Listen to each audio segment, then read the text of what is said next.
How to make friends by leveraging your special interests. Finding and keeping good friends can be a challenge for a lot of us. And notice I said good friends, not all social interactions are equal. I don't just want people who I can hang around with and call my friends. I want satisfying connections, people who I feel like I can be myself around, people who like me for who I am and enjoy my company, and most importantly, people who I like spending time with. So one great strategy for making friends is by leveraging your special interests. So today I'll be taking you through a 4-step approach of how to do that.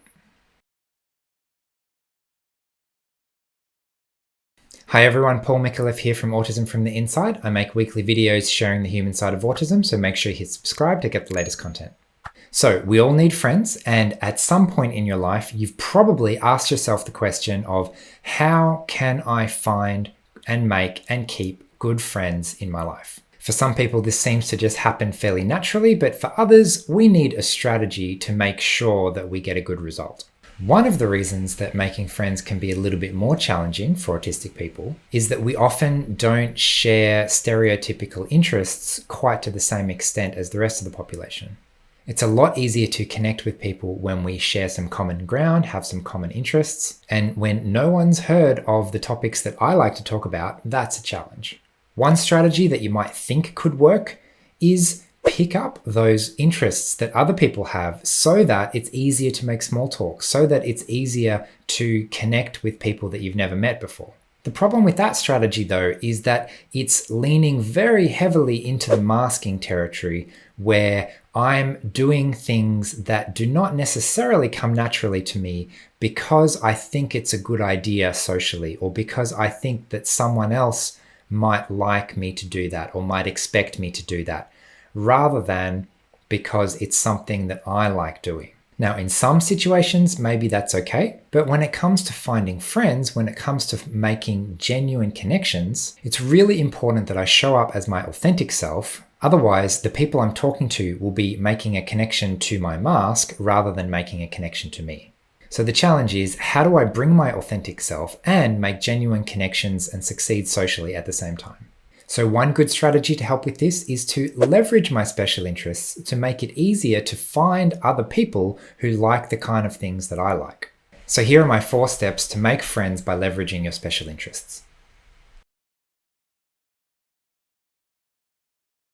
Step number 1, pick something you like. I know not everyone likes this term special interests, so really all I mean is something that you genuinely like doing. Something that you can spend a lot of time on because you're interested in, something that feels good for you and you can naturally devote yourself to it. And there's a couple of good reasons for starting with that. Firstly, socializing, finding friends, all that kind of stuff, it takes time. And so if it's not a pleasant process from the beginning, then you're likely to want to spend less time on it, and you might get frustrated if it's not working straight away.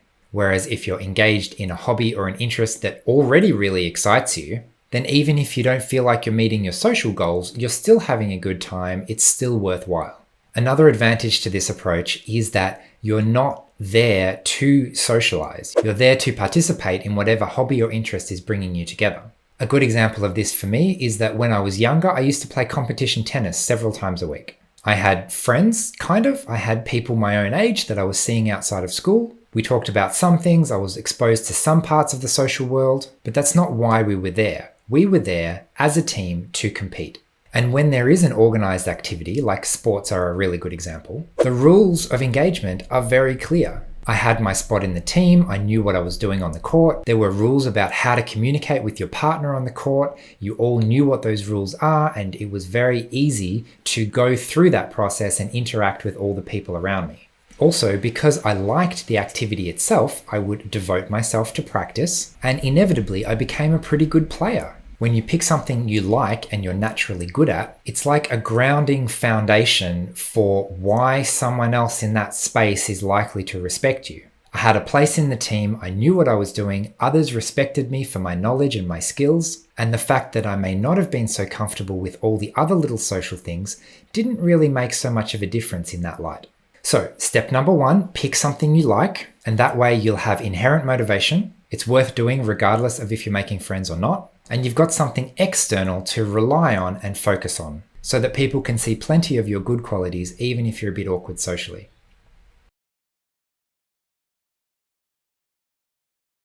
Step number 2 is to be in the moment. And what I mean by that is to focus on where you are, who you're with, and what you're doing right now. This is where if you've picked something you like and you inherently enjoy doing, it makes this step a lot easier. The temptation sometimes, especially if you're feeling a bit desperate, is to try and rush social situations. Oh, this person talked to me and said hello and they seem really friendly. I wonder if they want to marry me. Calm down. There's no need to move too quickly.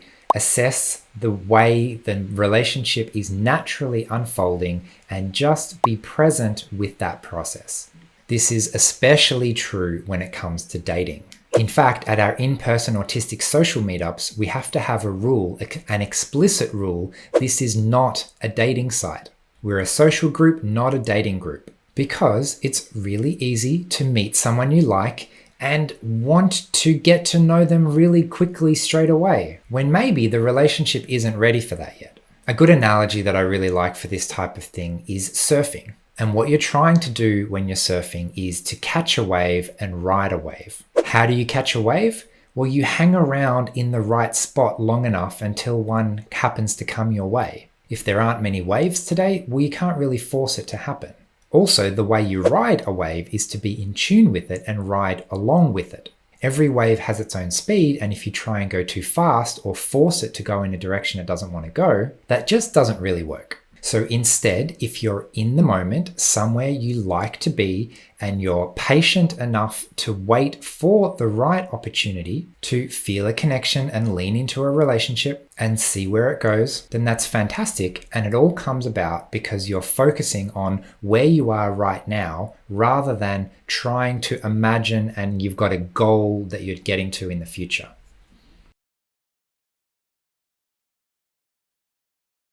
Step number 3, once you're focusing on the current situation, is to commit to being yourself. Now, you've probably had some experiences where being yourself is not a fantastic strategy, but these situations are different because what brings you together is your special interest, this hobby, this thing that you like to do together. So there must be something about your personality that has led you to feel like that's a good fit for you. And your whole point of being there is to increase the chances of meeting others who are likely to like you for who you are, not who you're pretending to be or masking to be in that moment. And this is another common mistake that a lot of people make. If you try to increase the chances of making friends with someone, you may legitimately do that with this person, and this individual that you're interacting with at the moment has a greater chance of responding positively to you. But in the long term, what you've effectively done is that you've started a relationship with someone who was kind of on the fence about you in the first place. Instead, a more natural and authentic strategy may lead a lot of people to not be very interested in talking to you, but it also means that the 1 or 2 people that you do connect with really appreciate your company and are likely to be much better candidates for good friendship in the future. So if I catch myself thinking, what should I be doing right now? What does the other person think of me? What am I expected to do in this kind of situation? I can just forget all of that completely, because what I'm trying to do is tap into how do I feel right now so that I can relax properly in this situation. If I don't want to be here, I can leave. If I've had enough of talking to someone, I can go talk to someone else. If I find someone really interesting and I want to go talk to them, I can do that too. Sometimes there's a degree of just really simple honesty that can cut through a lot of situations. Hey, I really liked meeting you today. I'd like to see you again. And if the other person feels the same way, great, we're off to a really good start. And if not, at least I know where I stand and I'm not going to invest more time and energy into someone who isn't really that interested in me. So step 3, commit to being yourself. It sounds like a pretty simple idea, but this is the whole unmasking piece that can actually be quite challenging to implement in real life. Finally though, when you've picked an activity you like, you're focusing on the present moment with the people you're with, and you've committed to be yourself, there's still one more thing that you need to do.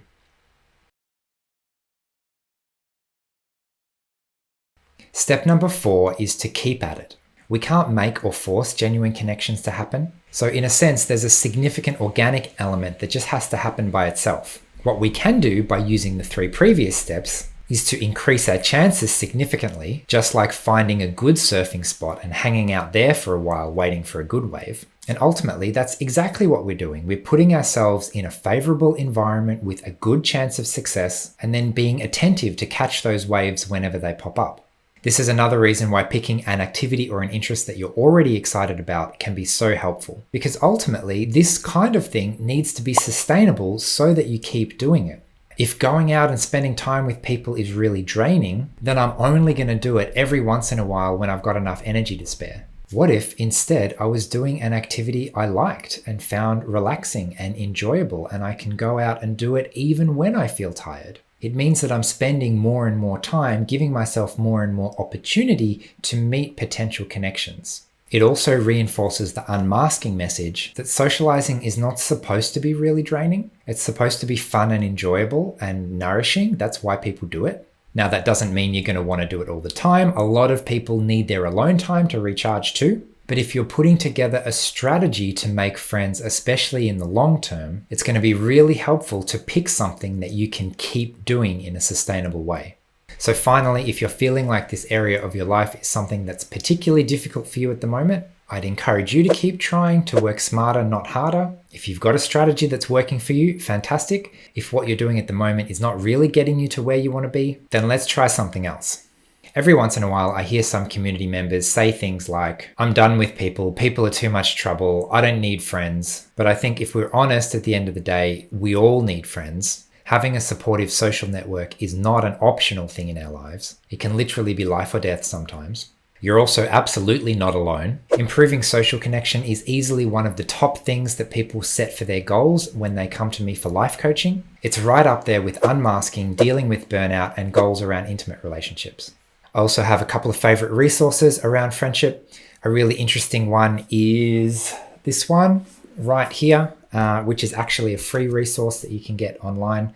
So I'll have a link to that. It's called Finding and Keeping Close Friends in the Modern World. And it was a really good read for me just to hear some of the structural elements of what keeps friends together.